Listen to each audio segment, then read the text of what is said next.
A comenzar, después de estos prolegómenos, quiero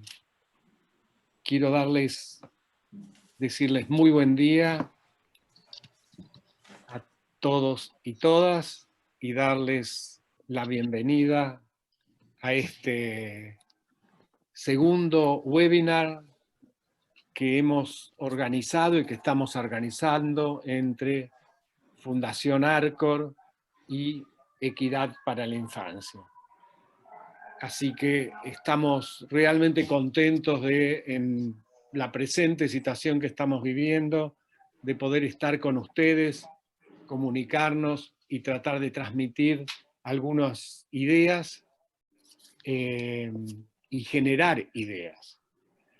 El objetivo de estos webinars es debatir de alguna manera o dar ideas y acciones y buscar acciones sobre cómo está afectando la presente situación de pandemia a la infancia, la adolescencia y las familias en situación de pobreza. Lo que buscamos, y yo quisiera en estas palabras iniciales tratar de dar una orientación para navegar este webinar y los webinars que estamos organizando, lo que buscamos poner en la agenda y empujar acciones en temas que emergen y que están afectando intensamente a estas familias, en general a todos, pero en particular y muy especialmente a las familias que están en situación de pobreza. Son temas que entendemos que son muy relevantes, pero no están suficientemente tratados. Es decir, buscamos encontrar algunos nichos y algunas situaciones que están emergiendo, pero que no entendemos que no están suficientemente tratados. Estas situaciones, queremos decir, se han exacerbado con la pandemia, pero muchas de ellas eran preexistentes. Es decir, emergen, pero la situación que teníamos de carencias institucionales en salud, en educación, los problemas estructurales económicos, los problemas sociales de desigualdad ya estaban presentes y han emergido y se muestran con mucho mayor fuerza y potencia.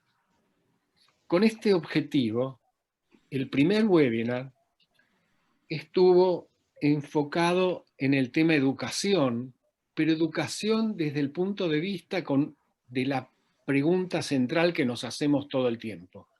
¿Cómo está afectando esto a las familias pobres en situación de pobreza? ¿Y qué están encontrando? ¿Cómo están resolviendo? ¿Qué les está llegando? ¿Qué situaciones aparecen? ¿Y cómo llevan adelante? En el primer webinar se discutía cómo llevan adelante, en medio de las situaciones de agobio económico, cómo llevan adelante el hecho de que los chicos no están en la escuela, están todos en la casa y de alguna manera tienen que asumir esta tarea educativa. El webinar de hoy pone el acento en los efectos de la pandemia en la salud, tanto física como emocional y relacional. Es decir, la salud desde una mirada muy amplia, que toma a la familia en conjunto, y a los niños, las niñas y los adolescentes, tanto en aspectos físicos como emocionales. Los webinars que estamos organizando tienen dos ejes que se complementan y que yo quisiera remarcar. Lo primero es una mirada holística y lo segundo es una visión sistémica. Voy a ir un minuto con cada una de estas cosas y no quiero extenderme mucho, pero quiero decir lo siguiente. La idea de holístico, como sabemos, es que el todo es más que cada una de las partes, ¿sí? Así, hoy tenemos con nosotros un médico pediatra que se dedica a la salud pública desde hace años y que tiene una mirada absolutamente integral del tema de salud. Tenemos una psicoanalista, psicóloga psicoanalista, especialista en infancia, que nos aportará aspectos que hacen el impacto de la salud en lo emocional, en lo subjetivo de las familias. Y tenemos una socióloga que está desde años trabajando en el tema de los cuidadores y nos va a traer esta mirada de quién cuida a quién, cómo nos cuidamos y qué pasa en el cuidado. Entonces tenemos esta idea holística, es porque tenemos cada una de las personas que integran el panel tienen una mirada holística, pero la mirada holística trasciende eso. Son distintas voces de distintos países, porque tenemos Argentina, tenemos Brasil, tenemos México, y aquí presente en New York, en Nueva York, o sea, distintos lugares, distintas voces, y lo que esperamos es que de este conjunto de voces distintas salga algo más potente que la voz de cada uno. Y esto se diversifica y se hace todavía más potente con todos los que están escuchando y que van a estar con nosotros en este trabajo. También quiero marcar que tenemos otro segundo eje, que es esta visión sistémica. Es decir, esta pandemia y esto que nos está pasando nos ha afectado a cada uno de nosotros. Es una disrupción disruptiva, traumática, nos afecta a todos, pero más allá de lo individual, todos estamos en un sistema familiar, social, comunitario, y como todo sistema, pequeños movimientos de uno empieza a mover lo que pasa con todos los otros. Por eso queremos tomar el tema de infancia y adolescencia como un tema central para movilizar estas diferencias. Estos dos ejes nos atraviesan y están atravesados por las dimensiones que miramos de situación de clase, o sea, la situación de clase social o situación social o grupo social, género, edad, localización geográfica, territorial, que pasa a ser y muestra que es tan importante, y otros determinantes como los temas ambientales o los temas de medio ambiente y capacitación. Quiero mencionar que en este contexto hemos iniciado en Equidad para la Infancia una serie de videos que ustedes pueden ver en el website, 2 minutos de testimonios de gente que está pasando esto, para los cuales tratamos de testimoniar lo que les está pasando, pero también buscar y encontrar referencias a cómo están viviendo y resolviendo cosas. Quiero decir, para completar, es que estamos en medio de un proceso complejo, difícil, sobre el cual tenemos más interrogantes que respuestas en muchos momentos y muchas incertidumbres. En medio de estas incertidumbres es que esperamos que la conversación de hoy acerque ideas, acerque orientaciones y se potencien con todos ustedes que nos están escuchando, abra canales y abra acciones. Con esto no quiero extenderme más porque realmente el escenario es para los panelistas. Le voy a pasar la palabra a Javier Rodríguez, coordinador de inversión social en Fundación Arcor, que va a coordinar este proceso. Muchas gracias. Javier.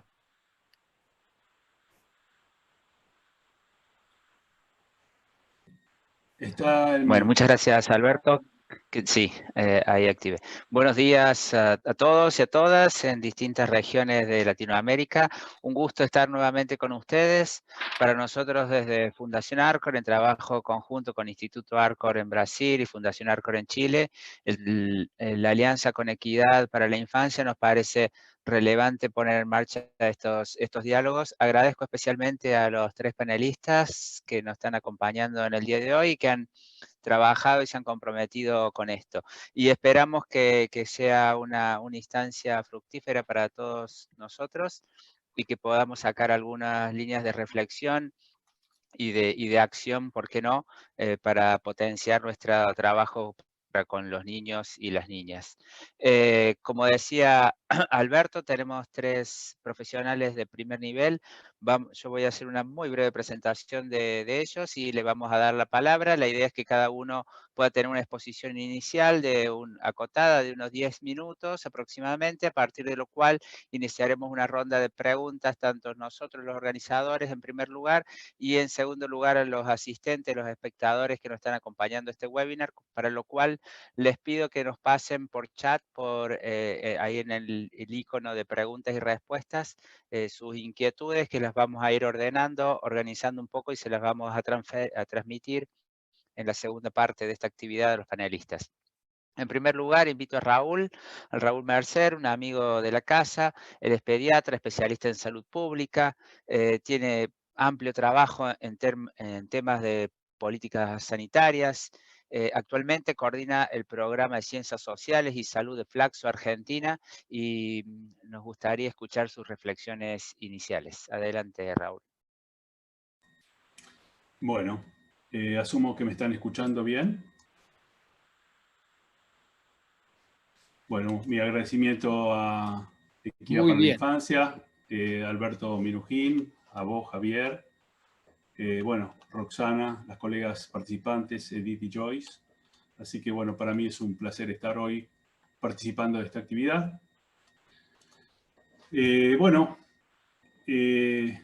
Estuvimos prácticamente esperando toda una vida para encontrarnos con ustedes. Sabemos que han tenido dificultades con el password y esperamos que a lo largo de la mañana se siga sumando gente. Y me imagino que delante, o mejor dicho, detrás de la webcam, hay gente interesada por la situación de la infancia en América Latina durante la actual crisis del COVID. Dicho en otras palabras, este encuentro creo que es una expresión también de nuestro interés por el presente y futuro de nuestras sociedades. O sea que creo que trasciende a la cuestión de la infancia. Somos parte también de este dilema. Y mirando a través de la webcam, haciendo este esfuerzo mágico, me imagino a un grupo significativo de personas que están atravesando situaciones comunes, preocupaciones comunes e intereses comunes. Me imagino a una comunidad ávida por hacer preguntas y buscar respuestas ante incertidumbres, ante la soledad y el aislamiento más o menos impuesto que todos estamos atravesando. Y, como dijo recién Alberto, muchas de estas preguntas es probable que queden sin responder. Me imagino a gente preocupada, atemorizada y angustiada por ser protagonista de esta película con final abierto. Pero también me imagino a una comunidad de personas interesadas en generar espacios de participación como el presente, que es realmente un elemento a valorar. De allí que el encuentro de hoy abre una ventana para compartir sensaciones e inquietudes a través de nuestras propias vivencias y realidades. Y como dijo recién Javier, dado mi perfil profesional, trataré de abordar una serie de cuestiones relativas a la salud de la niñez y la pandemia. Y para ello les propongo, de alguna manera, compartir una serie de preguntas para promover un intercambio constructivo, luego las 2 presentaciones de las colegas que seguirán a esta primera introducción. Mi campo de trabajo está vinculado a la pediatría social, esto es, el análisis de las problemáticas de la niñez y su relación con los determinantes sociales de la salud. O sea que es una perspectiva de carácter poblacional, o si ustedes prefieren, de salud pública, entendiendo a la salud pública como salud poblacional. No estamos haciendo referencia a la salud desde el sector público, del sector oficial o del gobierno. Cuando hacemos referencia a salud pública, es sinónimo de salud poblacional sin ningún tipo de exclusiones. Y las reflexiones que voy a compartir con ustedes Son producto, obviamente, de posicionamientos personales y también el resultado de debates que mantenemos día a día. Hoy a la mañana, por ejemplo, tuvimos una reunión muy grande sobre temas de investigación en el campo de la salud de la niñez y el COVID, donde había gente de todas las regiones del mundo, que están preocupados por la situación de la niñez, tanto por el presente como por el futuro. Entonces, la primera de las preguntas se refiere a saber cuál es el lugar que ocupa la salud de la niñez en la actual pandemia. Podríamos decir que en términos generales, pensamos que la niñez no ha tenido ni tiene un lugar destacado en el contexto de la pandemia. La niñez no es mencionada, no tiene entidad propia o emerge parcialmente en el imaginario colectivo, salvo para las cuestiones educativas, como ya se ha mencionado en el día de hoy. Es indudable que otros grupos poblacionales han capturado el interés, ya sea por sus vulnerabilidades propias o los riesgos asociados, como es el caso de los adultos mayores o los trabajadores sanitarios. Los niños y las niñas, por el contrario, dada su relativa poca afectación directa por el coronavirus, pasaron a un segundo lugar, a un lugar de poca relevancia y por lo tanto de escasa consideración. Por su parte, vemos con cierta preocupación que han aparecido otras caracterizaciones de la niñez, producto de su potencial rol de portadores o agentes vectores de contagio o transmisores, que se traducen hasta en una forma de estereotipación de los chicos como una población peligrosa. Es así que la sociedad va generando fobias y actitudes discriminatorias para todo lo que potencialmente resulte amenazante. Y vemos que hay actitudes impensadas como la gerontofobia contra los adultos mayores, el adultocentrismo como expresión de la fobia contra los niños y las niñas, la galenofobia contra el personal sanitario y también, ¿por qué no?, la fobia oriental para aquellos ciudadanos y ciudadanas que descienden de una cultura asiática. Todos sabemos que cualquier persona que es discriminada, sea cual sea el motivo, su salud y su calidad de vida va a estar afectada. Las prácticas discriminatorias asociadas a la pandemia constituyen un desenlace no buscado y no deseado, atendiendo sus consecuencias negativas sobre la salud. Y es importante abordar la discriminación basada en la etnicidad, en el género, en la sexualidad, en la clase social, en la ubicación geográfica, como dijo recién Alberto, o la discapacidad como un factor clave en el acceso a la salud y en los resultados de la salud en el contexto del COVID-19. La discriminación puede aumentar el riesgo de infección para las personas de estos grupos, limitar el acceso a los servicios, afectar una respuesta más amplia al COVID y exacerbar también las inequidades subyacentes. En definitiva, todas las respuestas basadas en los miedos, las fobias, los prejuicios, los temores, los preconceptos y lo que algunos denominan la epistemología de la ignorancia, conforman un caldo de cultivo sobre el cual se van generando nichos o guetos de fragmentación social, apelando a resguardar el bien individual en detrimento o en desmedro del bien colectivo. Vayamos a la segunda de las preguntas. Y tiene relación con saber cuáles son las consecuencias de la pandemia sobre la salud de la niñez, y en esto también me remito a lo que planteaba Alberto, en tener una visión genérica, integral y holística. La pandemia en general tiene en algunos casos un efecto multiplicador o amplificador de las problemáticas sociales y estructurales ya existentes. En un mundo de pobreza, de injusticias, de inequidades, de exclusión, la pandemia agrava la pobreza, las condiciones de vida deficitarias y también las inequidades.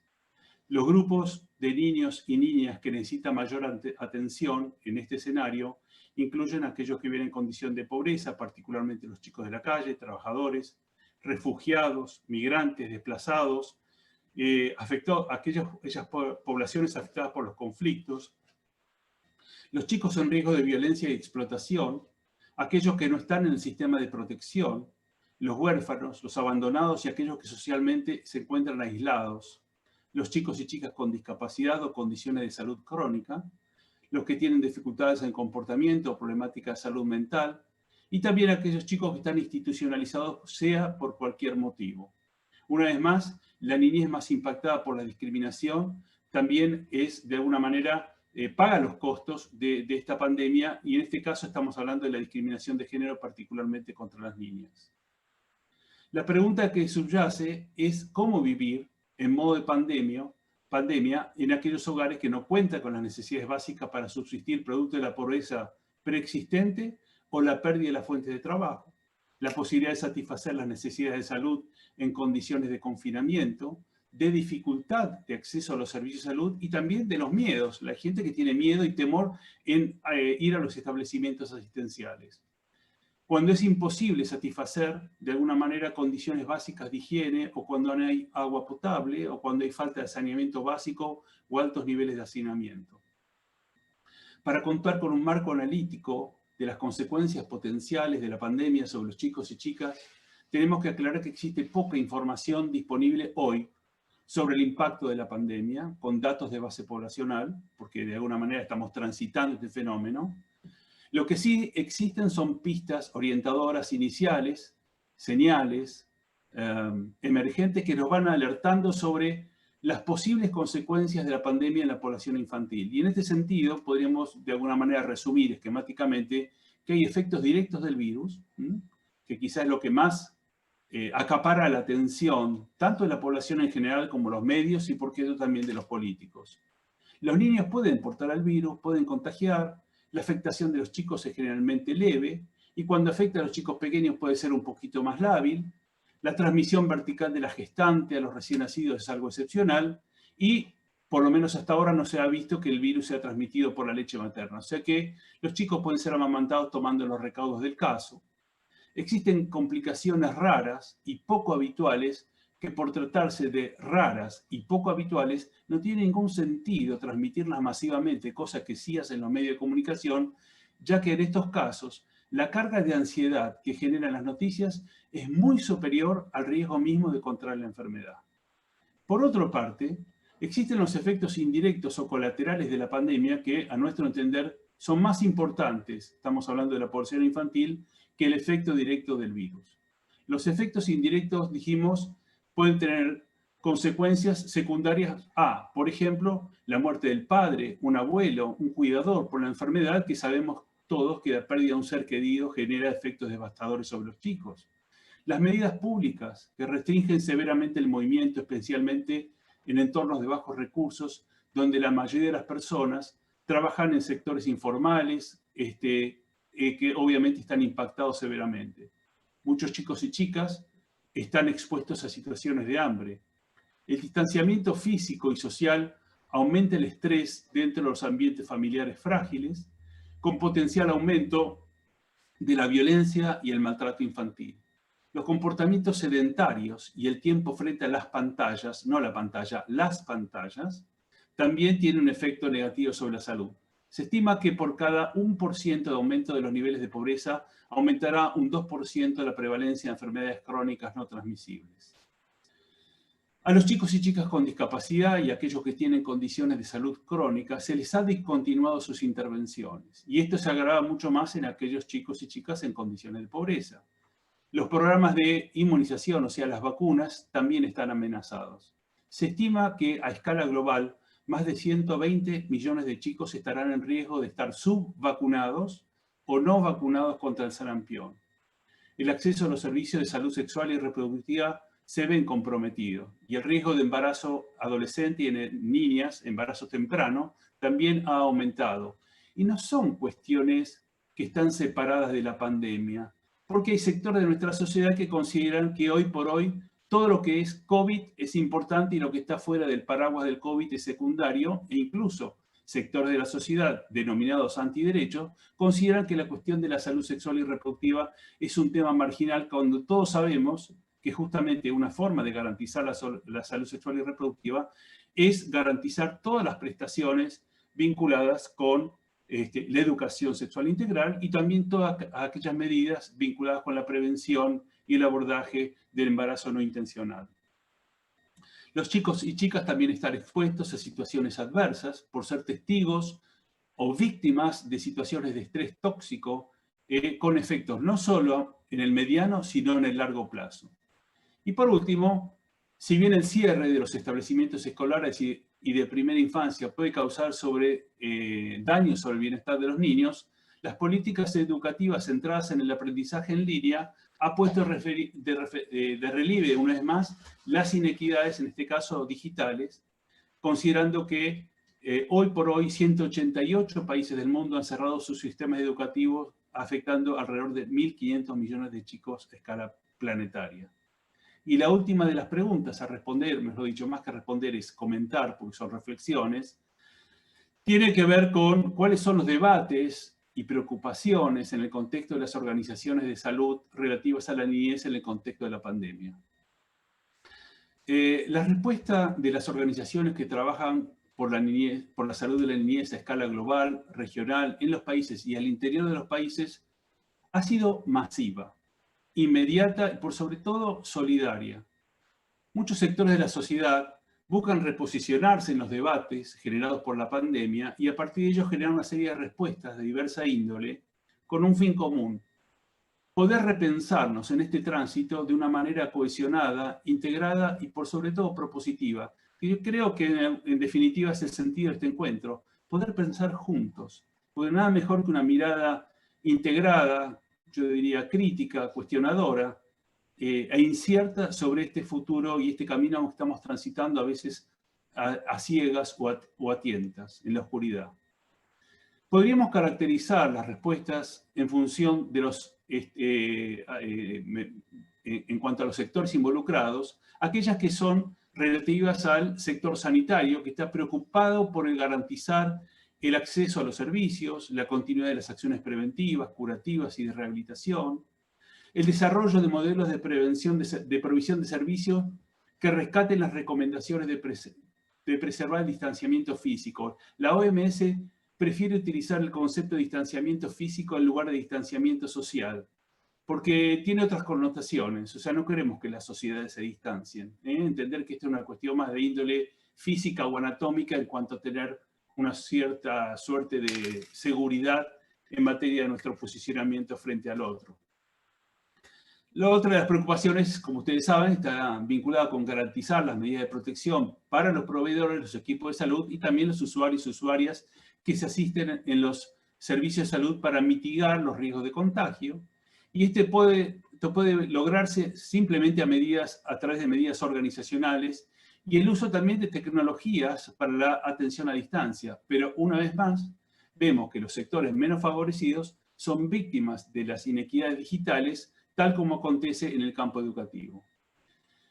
También implica repensar los enfoques de atención basado en lo que se conoce como enfoque de curso de vida, comenzando por el embarazo, la atención del parto, el recién nacido, acciones sobre la primera infancia, la niñez y la adolescencia. O sea, todas estas cuestiones tienen que ser repensadas en la lógica de la pandemia.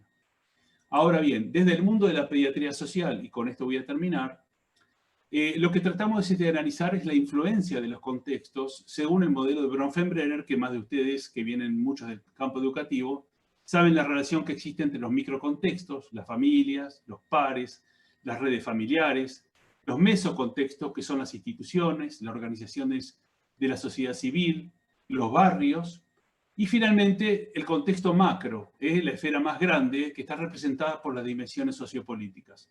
Todos estos contextos tienen influencia sobre la salud y calidad de vida de los niños. Y desde el mundo de la pediatría social tenemos de alguna manera algunas dudas o planteos vinculados con preguntas a responder. Por un lado, analizar el impacto de la pandemia sobre las inequidades existentes en la infancia. Esta es una de las grandes preocupaciones. Si ustedes me preguntaron cuál es la mayor pandemia que afecta a la humanidad, hoy, sin lugar a dudas, no es el COVID. La mayor pandemia que afecta al mundo es la inequidad, es la injusticia, es la exclusión social. El COVID se suma dentro de una pandemia ya existente que en la medida que no sea abordada como tal, van a persistir otro tipo de problemáticas en donde la pandemia, entre comillas, viral, es un emergente más. La cuestión acá, lo central es lo estructural, es cómo la distribución injusta de la riqueza está afectando estructuralmente a las poblaciones a escala planetaria. Y en segundo lugar, analizar las consecuencias que tiene el COVID sobre los derechos de la niñez. O sea que para finalizar, el enfoque está centrado en respetar y garantizar aquellos derechos que son esenciales para la salud y calidad de vida de los chicos. Con esto queremos decir que todos los chicos y chicas tienen que ser escuchados, basta referirse a la Convención de los Derechos del Niño, el artículo 12, que la pregunta es quiénes escuchan a los chicos hoy cuando sus hogares no son escuchados y no tenemos muchas opciones. O son las escuelas, o son los servicios de salud, o son los sistemas de protección de la niñez y las defensorías. Que hoy por hoy esta capacidad de escucha también está mermada o está reducida o restringida porque vemos que no hay acceso a estos servicios o a estas instituciones. Tema para repensarlo y analizarlo en los contextos de los distintos países representados hoy con esta audiencia. También la importante y hacia la salud es garantizar el derecho a la educación, que tengan derecho a la libertad, a la libertad de expresión, a la libertad de pensamiento, de conciencia, de asociación, cuando vemos que los chicos lamentablemente son restringidos y confinados de manera impositiva, y esto sabemos que no es bueno para la salud.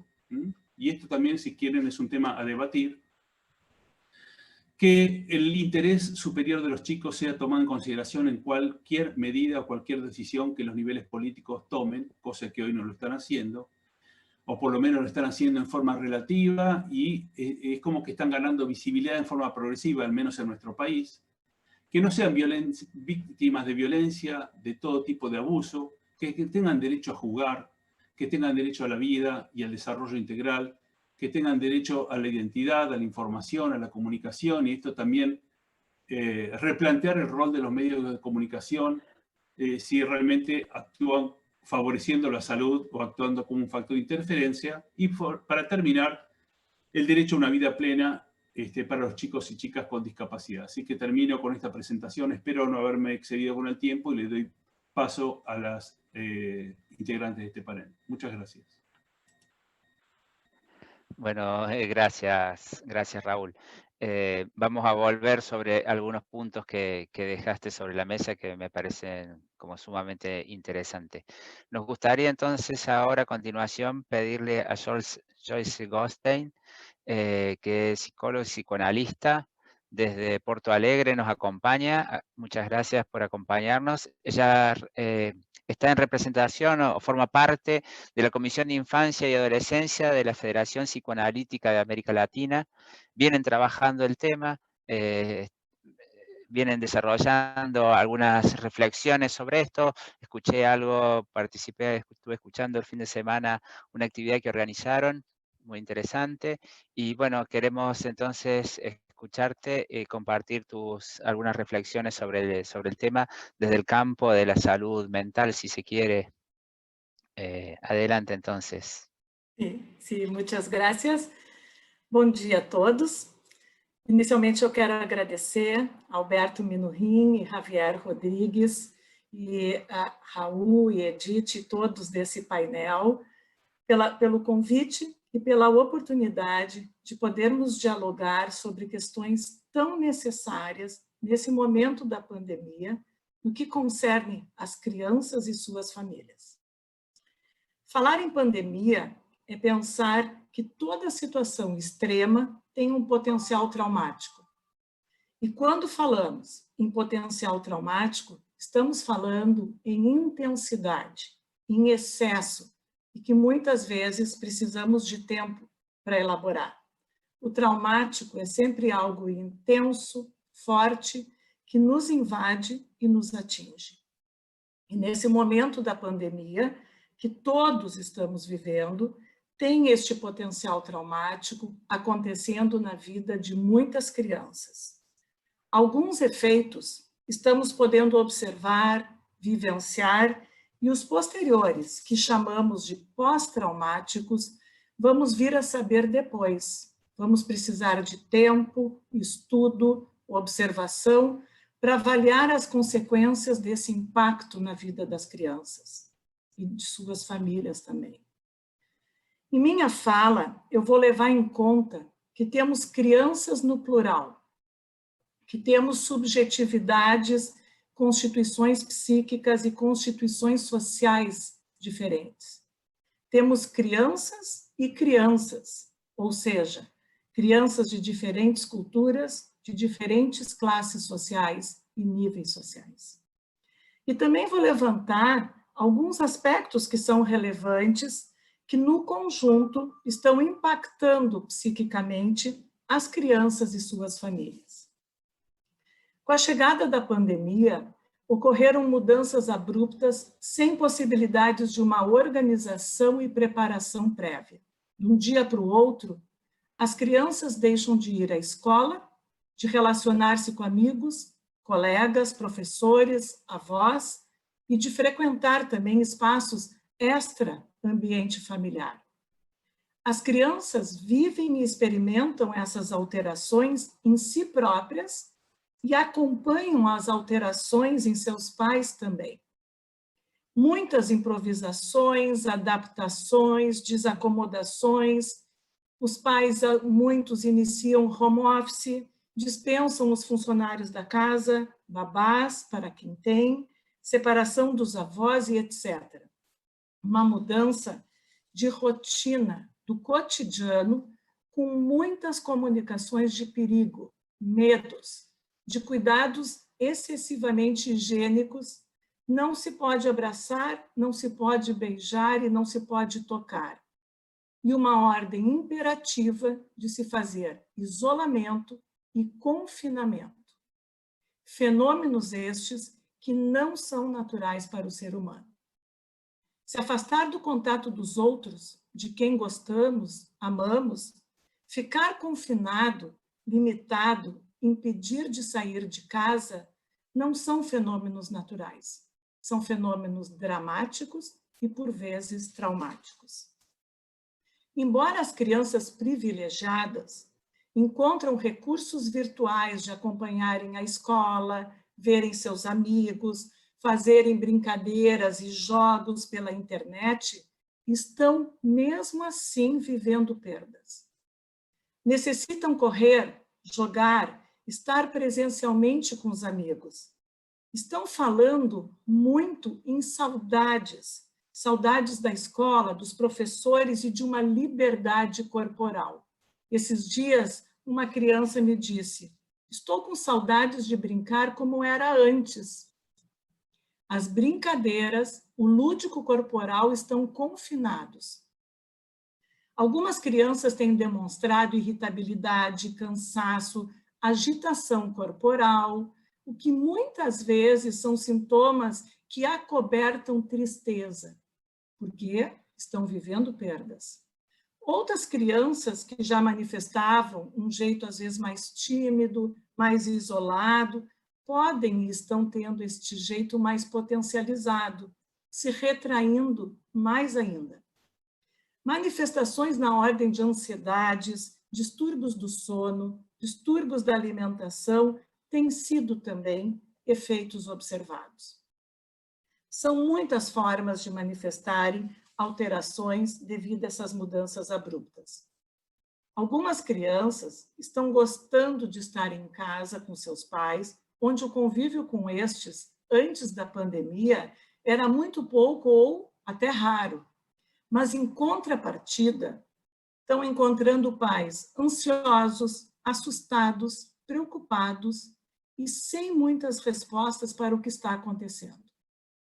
Eles estão envolvidos com múltiplas tarefas, das quais não estão acostumados, se encontram nesse momento numa rotina exacerbada.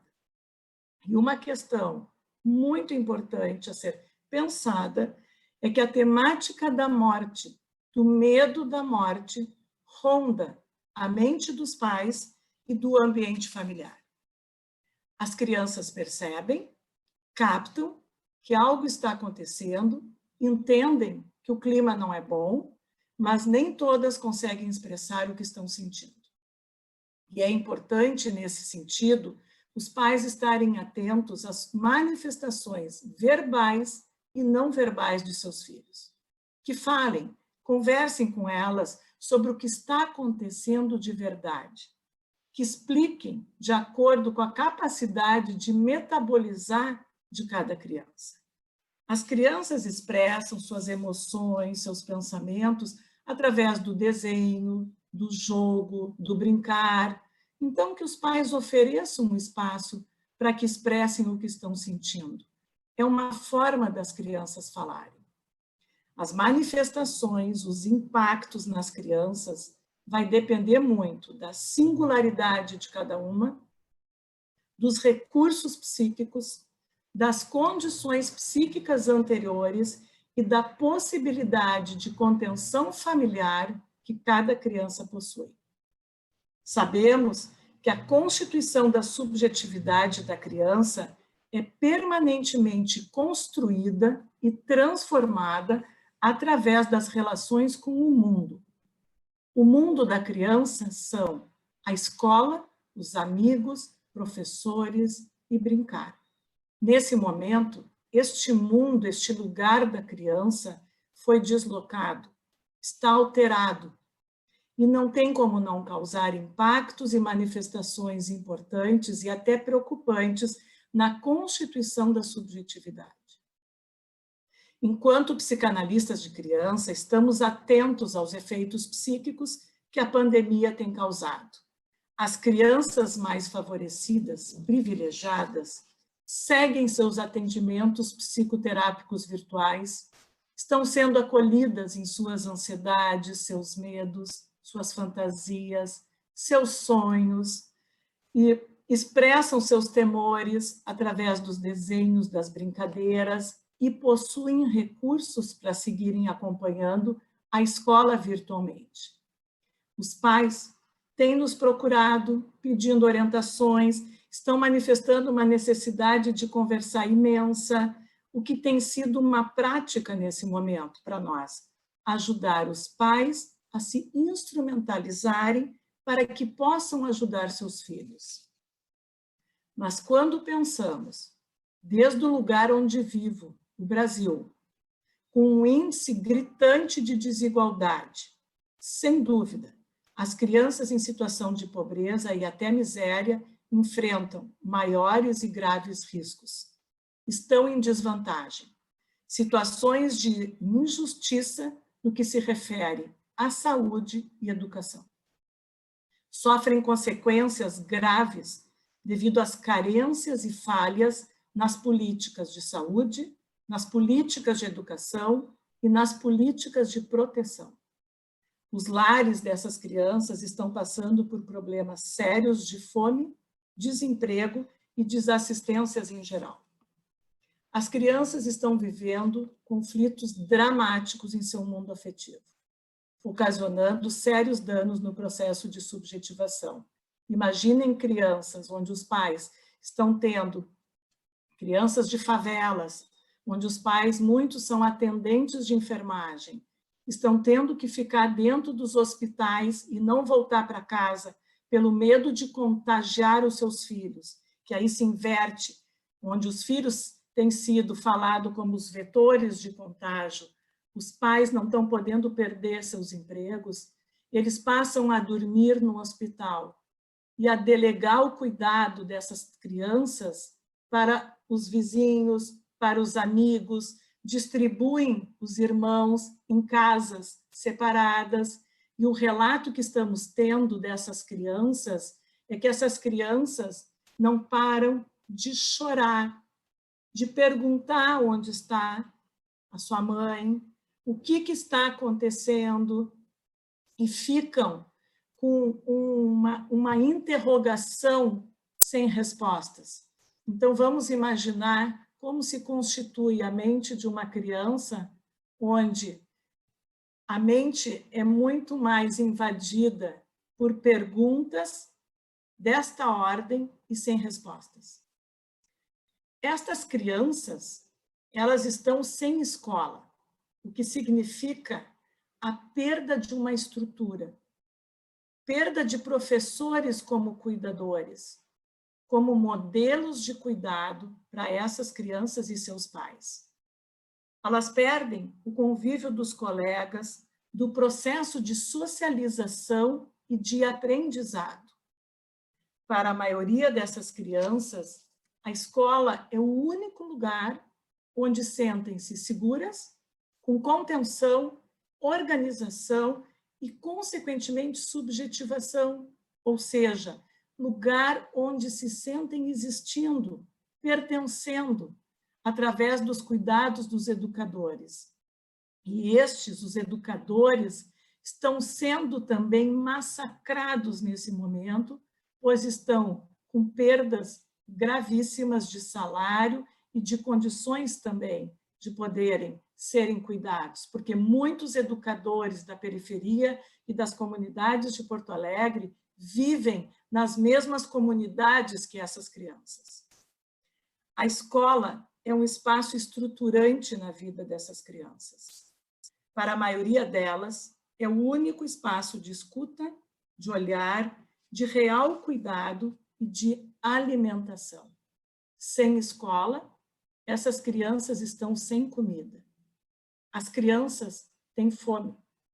As crianças estão passando fome. Passam a ficar em suas casas, onde muitos de seus pais estão vivendo momentos dramáticos de perdas de emprego, de sustento, e tendo que olhar para suas necessidades básicas, o que acarreta na falta de espaço mental para olharem para suas crianças. Então, há uma quebra de cuidado em muitos espaços para essas crianças. E o que acontece é que muitas crianças passam a exercer funções cuidadoras. Muitas ficam em casas, as maiorzinhas, às vezes com 8, 9 anos, tendo que cuidar dos seus irmãos de 2 e 3 anos, tendo que ir em busca de um alimento para ele e para os seus irmãozinhos. Então, o que a gente observa é que invertem-se funções, inverte-se a lógica da infância. Com a perda da escola, perdem também um importante espaço para brincarem. O brincar, ele é um fenômeno de alta importância para o desenvolvimento, para a criatividade, para a capacidade simbólica e assim constituírem uma existência. Outra questão importante e preocupante é que nesse momento do convívio, com todos juntos no mesmo ambiente, há um aumento da violência doméstica, há uma excitação da sexualidade devido ao desamparo e devido à solidão. As crianças estão também envolvidas, independente de diferenças de classes, mas nesses ambientes menos favorecidos, há um incremento dessas questões. ¿Podrías ir redondeando, por Já estou terminando. Os riscos para essas crianças são muito maiores, as perdas são mais significativas, pois envolvem perdas do senso de existir, de desenvolverem saudavelmente suas identidades, para que possam ser agentes do seu próprio existir. Podemos dizer que essas crianças já tinham vidas marcadas e que com a pandemia veio a potencializar estas marcas, aumentando a vulnerabilidade e a desigualdade. Temos muito o que fazer para dar visibilidade a estas crianças, para dar voz, escuta a elas e construir ações para que tenham uma existência com dignidade. Obrigada. Gracias, muchas gracias. Es interesante y me parece para nosotros es importante ir uniendo los distintos discursos, distintos registros desde este discurso y sumar lo que acabas de aportar a lo que había planteado Raúl y componernos un estado de situación respecto de lo que están viviendo los niños y las niñas en estos momentos. Bueno, vamos a retomar después con algunas preguntas. En tercer lugar, y para completar esta ronda de presentación inicial de los panelistas, vamos a invitar a María Edith Pacheco Gómez Muñoz. Ella es investigadora del Colegio de México, trabaja sobre temas de demografía y sobre mercado de trabajo y género, familia, trabajo, políticas de cuidado, trabajo agropecuario. Y le pedimos que introduzca algunas reflexiones mirando ya no tanto directamente al niño, sino la unidad familiar, cómo la unidad familiar se está organizando, se ha organizado, o cuáles son las problemáticas que tiene para proveer servicios de protección y cuidado de los niños y las niñas. Entonces, bueno, muchas gracias por acompañarnos y te pedimos, Edith, que nos puedas compartir tus reflexiones sobre este momento. Gracias, Javier. Gracias a la invitación a todos. Bueno, yo creo que Joyce puso un acento especial en el sentido de las desigualdades y en el sentido de la pérdida de espacios cotidianos que significan reproducción social para las infancias y las adolescencias. Entonces, este tema en particular nos lleva a preocuparnos por el concepto integral de cuidados. Qué es lo que pasa en las familias en términos de cuidados y qué es lo que se modifica y se transforma y se trastoca en esta situación de COVID. Javier nos había enviado algunas preguntas iniciales que motivaran nuestra participación y una de ellas era cómo están afrontando los cuidados de la niñez las familias durante este confinamiento. Yo quisiera un poco empezar con una reflexión acerca de cómo son los cuidados en términos generales, porque los cuidados en las familias ya en situaciones no COVID han reflejado situaciones de desigualdad muy fuertes. Y esas son, es ahí, a partir de ahí, que empieza el momento de confinamiento y los hogares se tienen que organizar ya sustentados. Edith, ¿Sí? disculpa, se te escucha un poco bajo, si puedes acercarte al micrófono. Ok. Gracias. Ya los hogares se tienen que organizar de tal manera que todas las funciones posibles de apoyo a la familia se reducen. Ya nos hablaban de el no ir a la escuela y eso significa para las familias una situación complicada. Pero también no solo para las familias, el cuidado que se realiza al interior de los hogares es un cuidado con marcadas desigualdades de género. Las cargas de trabajo de cuidado para las mujeres son mucho más amplias que las cargas de cuidado para los hombres. Las horas dedicadas al trabajo de cuidado, que significa no solo ese cuidado directo cara a cara, sino también el cuidado indirecto que se tiene que hacer para llevar a cabo el cuidado, que es hacer alimentos, limpiar la casa, etcétera. Las familias en realidad tienen una diferencia muy clara en cuanto a los tiempos dedicados.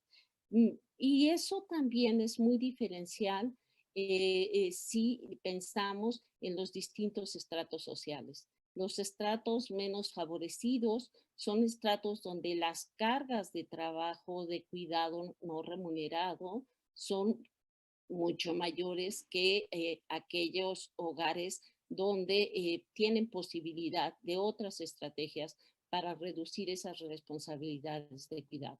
Los hogares de los estratos más bajos significan para América Latina básicamente 6 horas diarias de cuidado, de trabajo doméstico y de cuidado, frente a 4 horas para los hogares en mejores condiciones.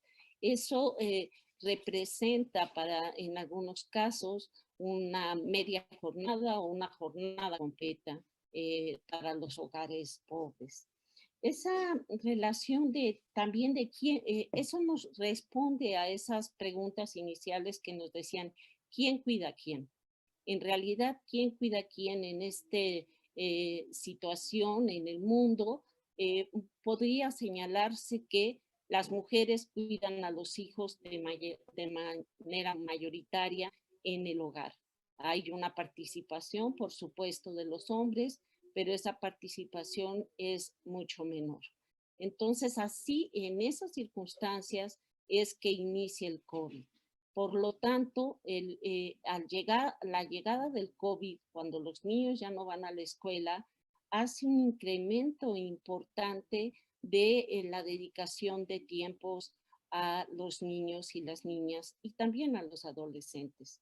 Y son una cantidad de actividades que nos parecen cotidianas, pero que quizás es importante enunciarlas, desde la preparación y servicios de alimento, la limpieza de la vivienda, la limpieza de ropa y calzado, y las compras del hogar, que ahora se tienen que generar otro tipo de estrategias porque el confinamiento lo requiere. Y también la gestión, la parte de la gestión mental, las cuidadoras y los cuidadores en este momento gestionan de manera diferente los cuidados y eso es todo un reto. Y todo un reto en términos de posibilidad de tener situaciones no intensas, no violentas en el hogar, porque se intensifican estas cargas de trabajo.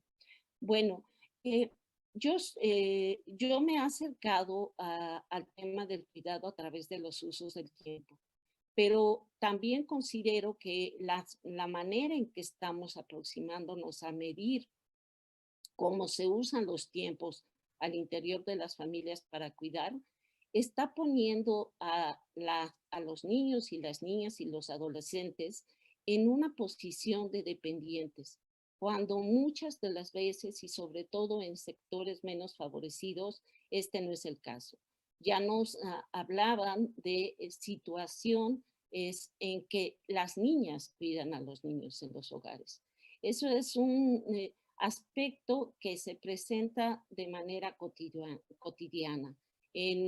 Solo les comparto que en México, a partir de una encuesta laboral y de corresponsabilidad social, se pudo dar cuenta de cómo las niñas adolescentes atienden a sus hermanos pequeños.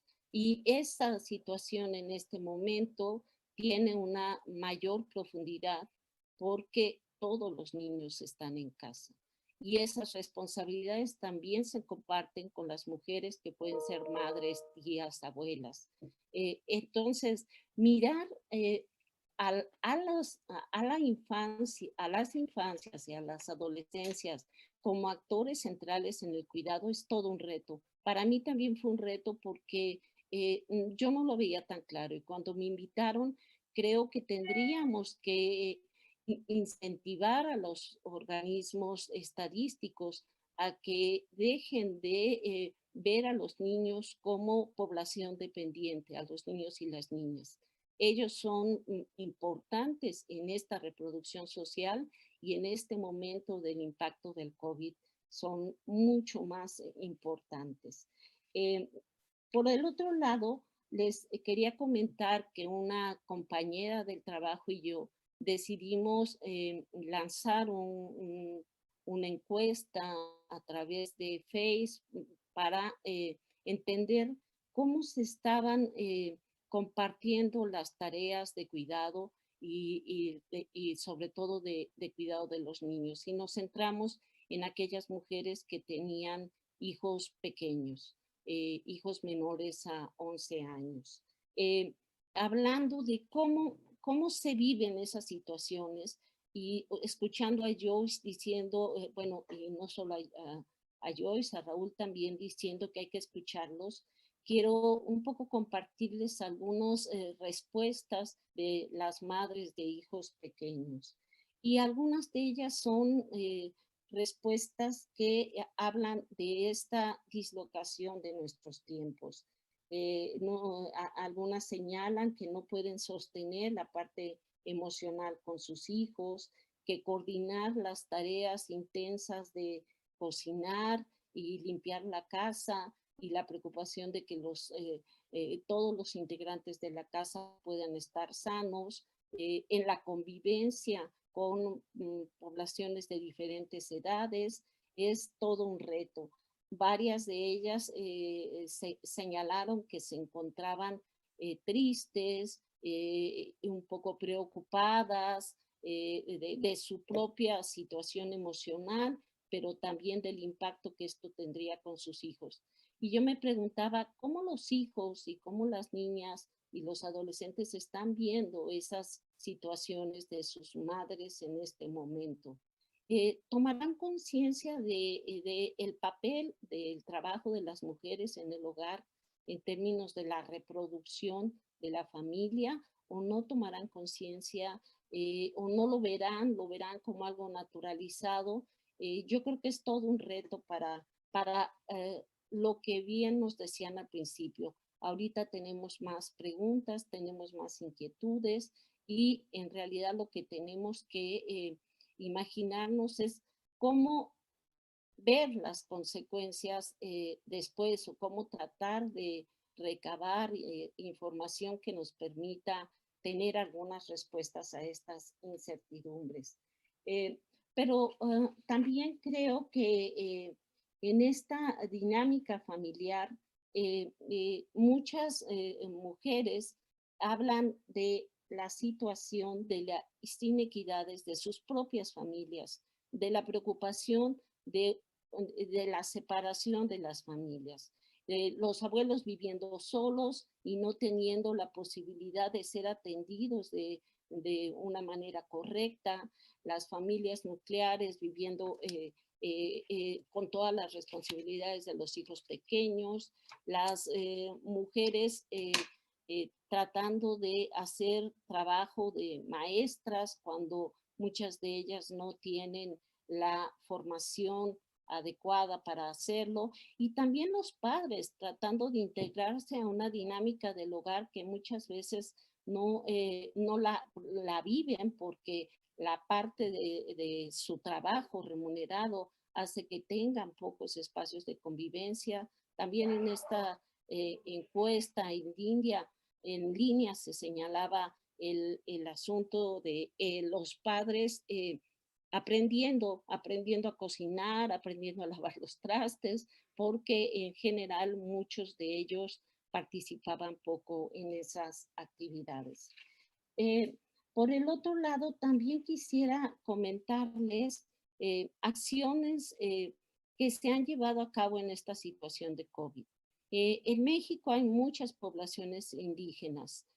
Tenemos un porcentaje importante de población indígena. En algunas localidades indígenas, lo que han hecho las comunidades es cerrarse, no permitir entradas y regresar a situaciones de producir sus propios alimentos, recuperar algunas actividades que en cierto momento ya no las realizaban de manera cotidiana, y esto ha sido una manera de ponernos a pensar al resto de la población de qué tan importante es hablar de nuestras formas de producir nuestros alimentos, nuestras formas de convivencia en comunidad y sobre todo también de cómo podemos articular nuestras propias vidas en función de nuestras inequidades y de las grandes inequidades que México tiene para poder lograr movernos hacia una situación diferente a la preexistente. O sea, las desigualdades estructurales son muy amplias y el COVID viene a hacer visibles estas desigualdades, a imponernos caminos diferentes. El cuidado, el derecho al cuidado, yo sí creo que será un reto mayúsculo cuando terminemos esta situación. Tendremos que pensar el papel del Estado en el cuidado, tendremos que pensar la organización familiar en el cuidado, pero también las comunidades y los propios empleadores tendrán que repensar cómo administrar una situación donde se hizo visible las dificultades que significan compatibilizar el trabajo remunerado desde casa a veces con el trabajo de cuidados. Estas serían mis reflexiones. Gracias. Bueno, muchas gracias. Muchas gracias, Edith. Bueno, vamos a avanzar. Hay muchas preguntas de los espectadores. Gabriel, te pido por favor si podés, para abrir la pregunta, esta ronda de preguntas y un poco retomando algo que planteó Raúl y creo que Joyce también lo planteó. Una línea de respuesta tiene que ver con los estudios, con esto que está trabajando Edith, con reflexiones académicas, profesionales. Y hay otra dirección que también es interesante explorar, que es preguntarle a los propios chicos, a los propios niños, a las propias niñas y a los adolescentes cómo están viviendo estas situaciones, ¿no?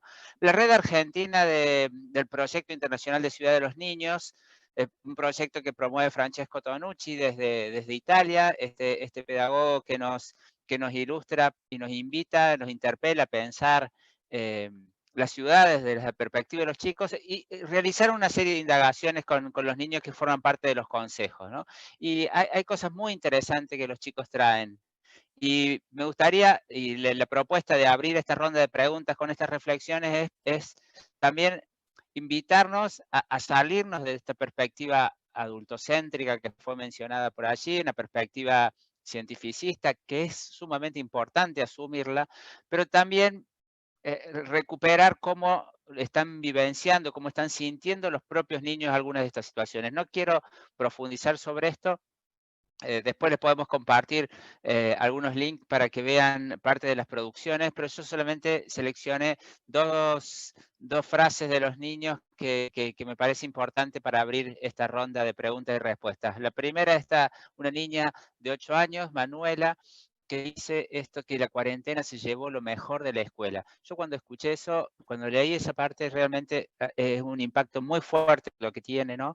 Y solo dejó lo peor la tarea, ¿no? Y digo, qué importante para poder pensarnos en cómo jerarquizamos qué cosas priorizamos a la hora de pensar nuestras intervenciones y nuestro acercamiento a los niños y a las niñas. La siguiente, por favor, Gabriel.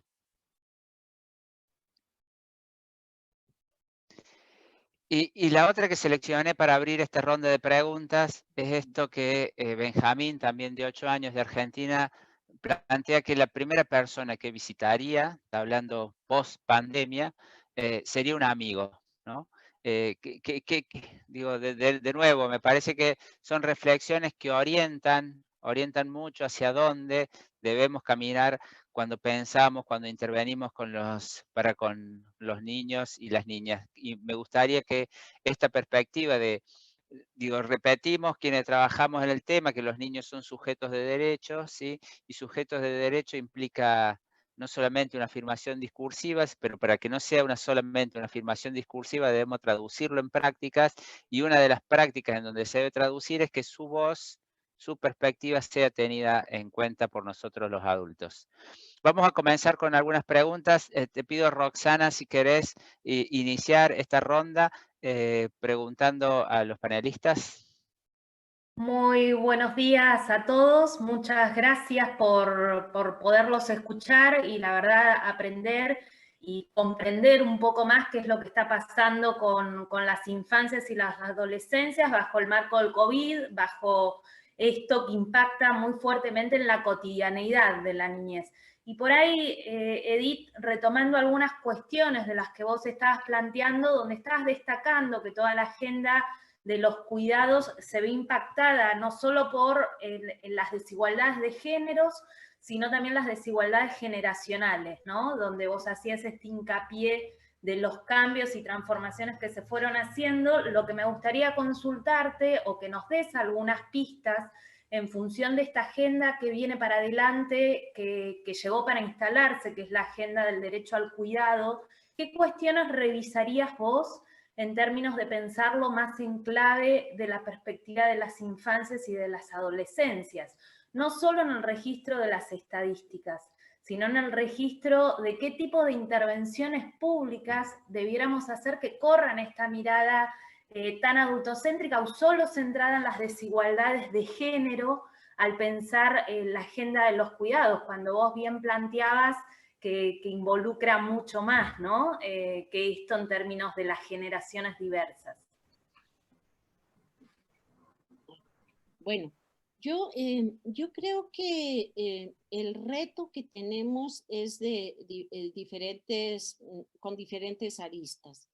Uno de los aspectos que a mí me parece que tiene que repensar la agenda pública en relación a las infancias y las adolescencias es crear estos espacios de reproducción, incrementar estos espacios de reproducción que no solo son la escuela, sino son espacios de convivencia que difícilmente pueden encontrar algunos sectores que no son sectores privilegiados. Nosotros creemos que un grupo de personas creemos que esos espacios de convivencia tienen que ir más allá de la escuela, pero que también la escuela tiene que tener un papel diferente. En México hay un programa que son las escuelas de tiempo completo, que permiten que esa organización familiar tenga posibilidades de reducir sus desigualdades, pero las escuelas de tiempo completo son muy pequeñas, realmente son un número muy reducido de escuelas de tiempo completo. Por el otro lado, yo pienso que pensar en una agenda de derecho al cuidado significa también pensar en cómo nos organizamos socialmente en términos de nuestro trabajo remunerado. El tiempo que implica las jornadas de trabajo remunerado son jornadas a veces muy intensas, y esas jornadas se suman al trabajo de cuidado en el hogar. Por lo tanto, un gran reto es abordar un diálogo con los empleadores y las empleadoras en general, que lleve a una organización diferente del trabajo, del empleo, de lo que le llamamos empleo. Y en ese sentido es toda una exigencia que ese empleo también tenga las condiciones de seguridad social amplias. En nuestro país, en este momento, el 55% de la población trabaja en sector informal. Y eso es un reflejo claro de imposibilidad de acceder a ciertos servicios de salud. Y los servicios de salud pública para la gente que no tiene seguridad social son servicios muy precarios.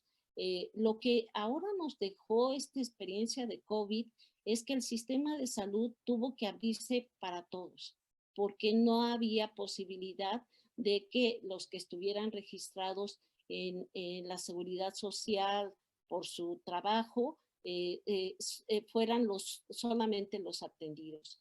Es una lección y es un experimento que para muchos de nosotros puede ser la vía a pensar en una seguridad social más allá del trabajo.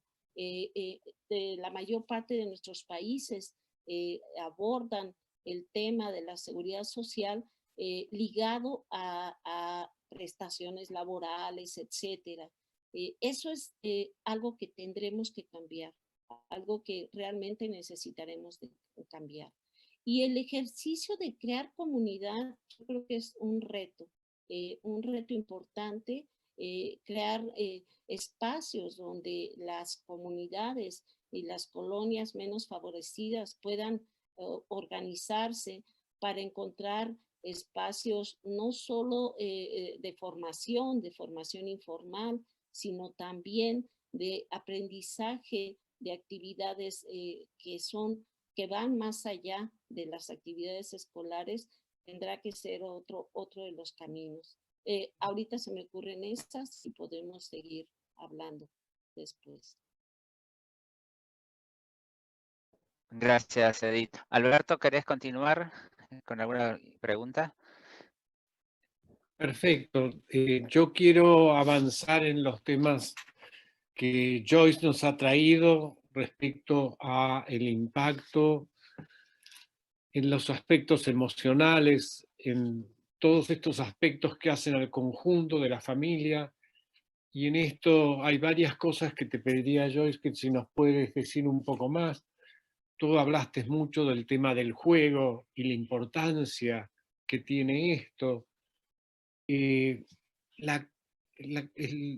aspecto corporal, porque los temores se expresan de muchas maneras. Nosotros los adultos los hablamos, aunque igual soñamos mucho a la noche, tenemos pesadillas, etcétera, pero esto referido a las niñas y adolescentes, ¿cómo se observa? También quisiera referirme un segundo, traer acá a Salvador Minuchin, que fue el creador, o que uno de los creadores de la terapia familiar, y él me enseñó muchas cosas, pero entre otras, que las familias tienen, y cada uno de nosotros, y las familias en particular, tienen más recursos de los que las propias familias saben. Y quería preguntarte, en estas situaciones suelen aparecer con mayor fuerza estos recursos, ¿no?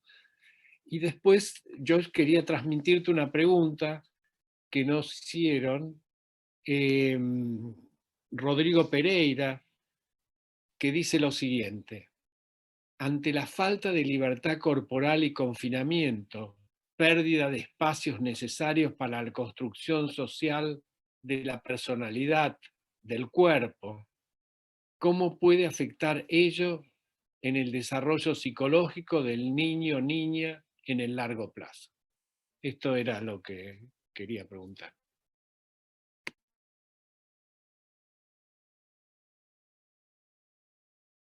Joyce?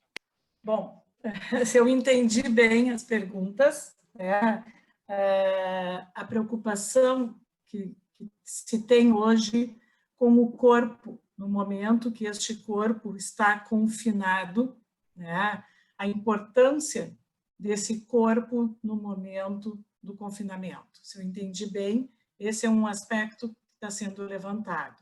E essa é uma questão que justamente a gente tem pensado muito, porque o desenvolvimento da subjetividade da criança, através do brincar, não é só através da mente, não tem como se dissociar mente e corpo, né? É um conjunto onde todos esses aspectos das suas relações com o mundo estão envolvidos, o corpo.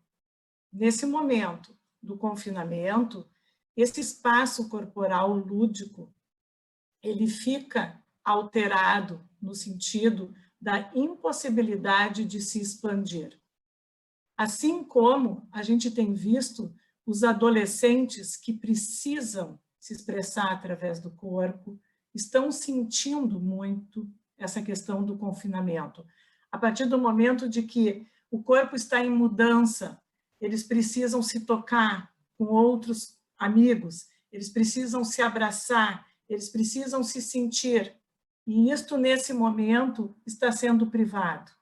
Então, isso é uma questão que tem nos preocupado muito, de como poder, até a nível do nosso atendimento, onde o nosso corpo está presente, nós sentimos o cheiro, nós vemos o suor da criança dentro de uma sala de atendimento, dentro das suas próprias escolas, na hora de se expandir nos recreios, na hora de poder brincar, trocar com outras crianças. Então, isso, de alguma maneira, está sendo uma preocupação de pensarmos de como é que isso vai vir acarretar tanto alterações, quanto que consequências isso vai ter a partir do momento pós-pandemia, vamos dizer assim. Vai ser algo que vai ficar como um hiato, vai ser algo que, mesmo dentro de um confinamento, de um isolamento, sem a presença da escola, está sendo desenvolvido, né? Essas questões todas estão sendo questões para a gente poder pensar. O corpo tem uma importância fundamental desde o nascimento. Nós falamos que o sujeito, quando nasce, é um sujeito corporal. Ele fala através do corpo, né? Nesse momento do confinamento, o corpo ele está tendo que ser falado, ser comunicado de uma forma diferente. E a questão se eu entendi que as famílias têm mais recursos que elas próprias sabem, né? Eu acho que essa é uma questão interessante para a gente pensar, que sim, que eu acho que talvez esse seja um grande ganho nesse momento, se a gente puder pensar que as famílias possam aproveitar esse espaço, né, de estarem todos juntos. Nós sabemos que nesses últimos tempos as famílias estavam muito separadas, os pais cada um fazendo as suas atividades, os filhos sendo terceirizados. e as famílias de crianças menos favorecidas também, né? Os pais precisando batalhar muito, né, para o seu sustento e as crianças estando nas suas escolas. No momento que os pais estão podendo estar mais juntos, acho que eles estão buscando muito mais o outro dentro da própria família. Assim como eu acho que a situação da pandemia possa ter algum efeito positivo, se a gente tiver que pensar que é a questão da solidariedade e a questão de poder fazer um olhar para o outro, né?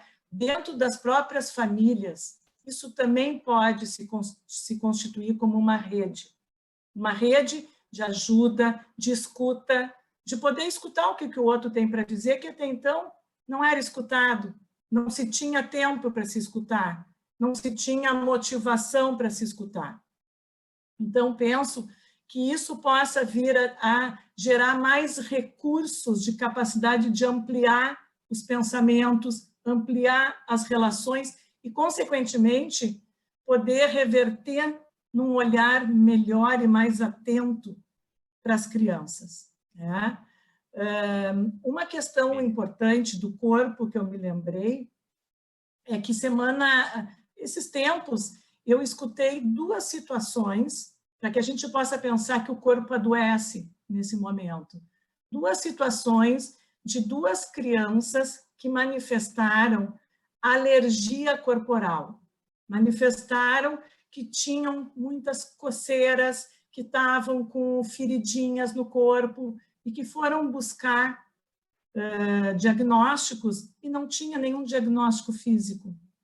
Então, a gente pode pensar que o corpo fala, o corpo comunica, quando a mente da criança fica impossibilitada, talvez nesses períodos de mais medo, de mais assombro, de menos cuidados, enfim, o medo da morte dos pais, o medo da morte dos avós, o medo da morte de si própria, né? A mente não esteja dando conta. E o corpo, né, assume o lugar da mente, falando através de algumas doenças, manifestações sintomáticas. No sé si eu entendí bien, si eu Muy bien. Sí, muy bien. Muchas gracias. Muy interesante esto último que está planteando. Raúl, he seleccionado un par de preguntas, te hago dos que son de niveles totalmente distintos. Hay una pregunta muy concreta vinculada a cómo logramos que el niño conserve hábitos saludables, supongo, en contextos adversos para la familia. Esto pregunta Johanna. Y una pregunta bastante más macro que pregunta Cristina, 10, que dice algo así como la situación de crisis actual en el contexto de la crisis estructural y profunda, que es la crisis de la equidad, se ha presentado como la desigualdad en el reparto de la riqueza. ¿Qué lugar tiene esta concepción de desigualdad en el reparto del poder, de la creación del conocimiento y del conocimiento al que se le atribuye valor en la atribución de reconocimiento de la sociedad? ¿Sí? Esta es una pregunta más macro respecto a algunas de las cuestiones que planteaste sobre la desigualdad. Así que el desafío de abordar estos dos niveles, el nivel micro de los hábitos, cómo conservar hábitos saludables en el contexto adverso que están manteniendo las familias y esta mirada más estructural macro. Bueno, gracias a quienes han transmitido la pregunta y si me permitís, Javier, haciendo principio del derecho a la autonomía, voy a invertir el orden de las preguntas. Voy a ir de lo macro a lo micro. Y en el caso de lo macro, voy a tomarme la licencia de incorporar otra de las preguntas que estaba en el chat de Mercedes Mayol, que tiene relación también con esta que acabas de hacer. Así que, si no lo tomas a mal, voy a juntar dos preguntas que están relacionadas de lo macro. Adelante. Bueno, un poco tomando estas preguntas, como ya dijimos, esta crisis, como otras crisis que nos afectaron, se suman a un mundo preexistente, que es un mundo desigual, en donde América Latina, lamentablemente, es la región más desigual del mundo. O sea, es la que mayor brecha tiene en lo que es la distribución de las riquezas entre ricos y pobres. Y ustedes me van a decir, Raúl, ¿estamos peor que África? Y la respuesta es sí, porque cuando uno analiza la riqueza de África, y esto lo estima con un indicador como puede ser el PBI per cápita, o los niveles de pobreza, la brecha que existe entre ricos y pobres en África es mucho menor que la que existe en América Latina. O sea que desde este punto de vista, nuestra región, desde el punto de vista de las inequidades, es ofensiva. Y en las actuales circunstancias de inequidad es muy difícil superar estos desafíos. La desinversión en salud existió. La desinversión en educación también existió. El recorte de la inversión en políticas sociales existió en muchos de los países. O sea que lo que hace la pandemia es amplificar y multiplicar estas situaciones. Y esto aconteció en Italia, aconteció en España, en Estados Unidos y también en países de América Latina, como nos hace referencia en el chat Elba, con relación a su país, al Ecuador. La falta de garantía del derecho a la información, que es otra de las preguntas que ustedes de alguna manera comparten, también es una expresión de vulneración de derechos, entendiendo que información es equivalente a poder. Y nuestra sociedad, lamentablemente, es asimétrica en materia de distribución del poder para decidir libremente y de manera informada. Y en el campo de la salud, el tema es central, ya que contar con opciones para decidir libremente es un tema esencial en materia de salud. Muchas personas se enferman y mueren en América Latina por falta de opciones para decidir con libertad. Y lo más grave es que a veces hay intenciones o intencionalidades desde los estados o de ciertas corporaciones.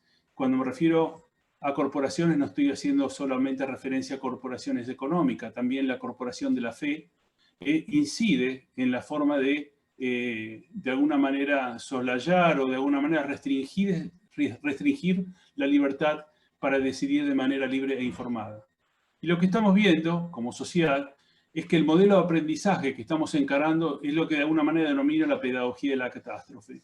Son las situaciones catastróficas las que condicionan respuestas de parte de los estados, la orientación de los recursos, la priorización en la toma de decisiones.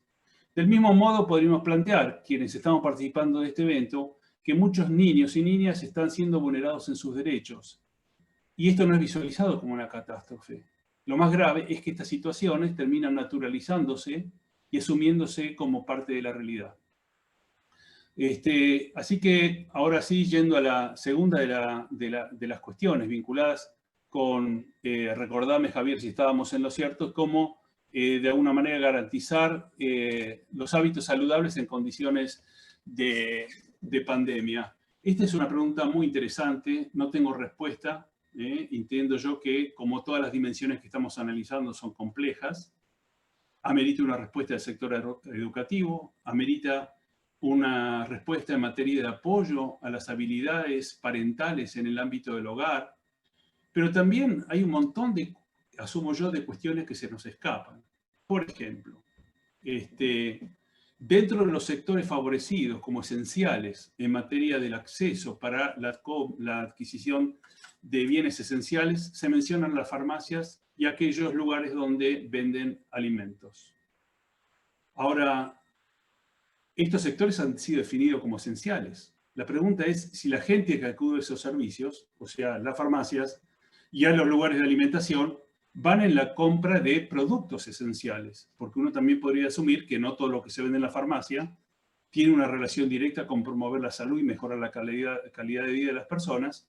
Y lo mismo pasa para los lugares que venden alimentos, en donde hoy sabemos que los determinantes comerciales de la salud, y entre ellos los de la industria alimentaria, es un factor negativo para la salud, y de esto les comparto una información, una publicación que hicimos este año en la revista Lancet, que justamente incorpora el concepto de determinantes comerciales de la salud, en donde los modelos neoliberales, las políticas basadas en el fundamento del fundamentalismo del mercado, toman a los chicos como bienes de cambio dentro de esta industria. Y hoy, los fabricantes de comidas rápidas, los productos de consumo como las bebidas azucaradas o con alto contenido de sodio, o los mismos productos de consumo como es el alcohol, que hoy está en aumento en la pandemia, y el tabaco, inciden negativamente sobre la salud. O sea que también dentro de la supuesta esencialidad hay que ver dentro de cada uno de los contenidos. En definitiva, la respuesta es compleja y esto meritaría también un debate para atender esta problemática. Nada más. Bueno, muchas gracias, Raúl. Sí, claramente digamos, la complejidad es muy alta.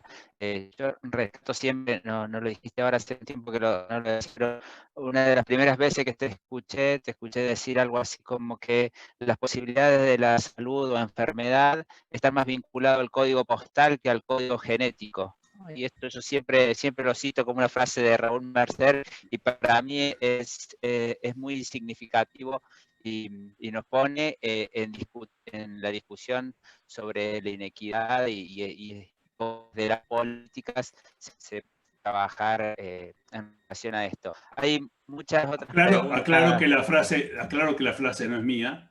La tomé, la escuché en Estados Unidos, la escuché en España, pero de la mano de esto hay muchos estudios que de alguna manera marcan esta realidad, y para todos los que vivimos en América Latina sabemos que un poco el título de este artículo que hace referencia, dime cómo ha sido tu cura y te diré cómo serás, atendiendo a que hay muchos chicos en América Latina que nacen en cuna de oro, otros nacen en cuna de madera y otros en cuna de cartón. Y no es una referencia a la cuestión material, sino a las condiciones de vida en donde los chicos tienen que desarrollar sus etapas de la vida. Así que es un tema que incorporé una frase, pero que tiene muchas implicancias hoy.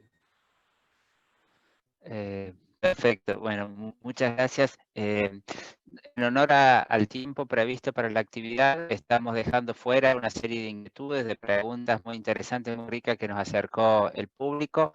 Esperamos poder construir una dinámica para poder ir pensando juntos. Esta pandemia, como fue dicho recién, amplifica ciertas situaciones, ¿no? No necesariamente inaugura situaciones nuevas, sino amplifica ciertas situaciones.